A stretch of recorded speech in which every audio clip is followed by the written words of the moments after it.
Hello everyone, and welcome to another Thomas Wooden Railway set review. Hold on. Alright, that's much better. I was missing a signal for this set. So anyway, this here is the Day at the Works set. This is a set that came out sometime in the 1990s. I think 1997, I am not entirely sure, but this is a official Thomas Wooden Railway set, although this is actually built up of parts that I already had, which is a combination of parts that I got both off of eBay very recently, and parts that I already had from when I was a kid. Alright, so the Day at the Works set is this, well, it's a very small set, very small compared to the Roundhouse set, and it features a couple of things. It features 2 engines and 1 freight car. In this case, we have Thomas, and we have Scruffy, and we have Coldy all the way over there. I think I'll bring him over.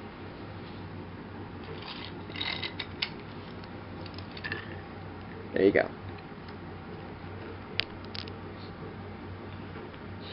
This is certainly quite interesting set, although there are quite a few things about this set that are kind of interesting.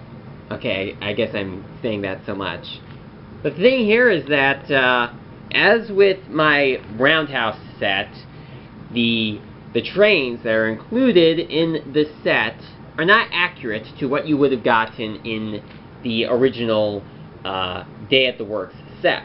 Although they did do an updated version of the set at some point in time, but the only engine that was updated when that set was released was with Thomas. Scruffy and Coldy were the same as they were before, and I think that it was at that time where they became engines that were exclusive to that set. At least the last version, or the last time you would be able to get versions of the original Coldy and the original Scruffy. So, this set right here includes the Iron Bridge, just one of them, and the watermill from the, the watermill, you know, you could get it as a separate thing, but it was also in the Roundhouse set, which I reviewed before. And it also comes with a couple of fence pieces, which were included with that watermill house. And it also comes with a couple of trees, that small house over there, and the tugboat, as well as their top-of hat and 1 driver. Now, I am also aware that there should be some sort of flat, flat ground, just like in this picture right here, which I printed off of the internet, so I would have some reference for when I was building this. And you can see that the versions of Scruffy and Coldy in that picture are nothing like what you see on my set now.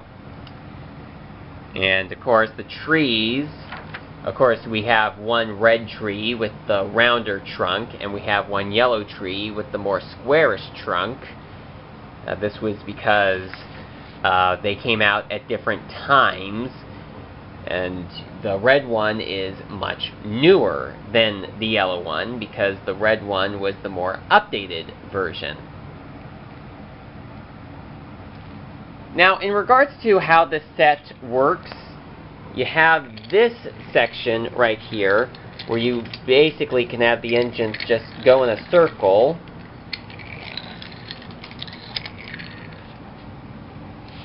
And the picture does have you have Coldy going this way and Thomas going this way, so they are facing in different directions. And there is no turntable on this set or any way for the engines to turn around, because if they go around on that loop or go around this way, they just will always be going in the same direction as before. Now, of course, you could just pick up the engine and just turn them around like that, but if you want to have the engine stay on the track but also figure out some way to get them to turn around, you can't.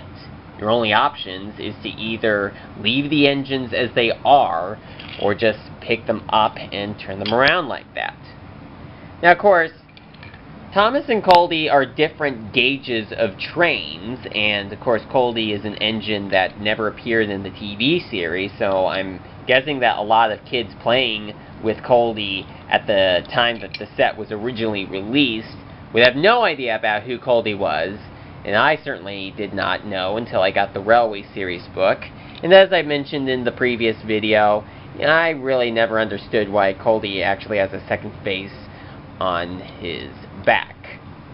Presumably, it's so he can see things that are behind him, which is kind of odd for one engine to look out with two faces.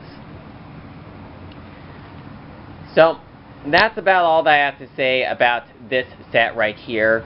It was quite a simple build. I basically just used some of the same pieces that I used for the Roundhouse set from that review.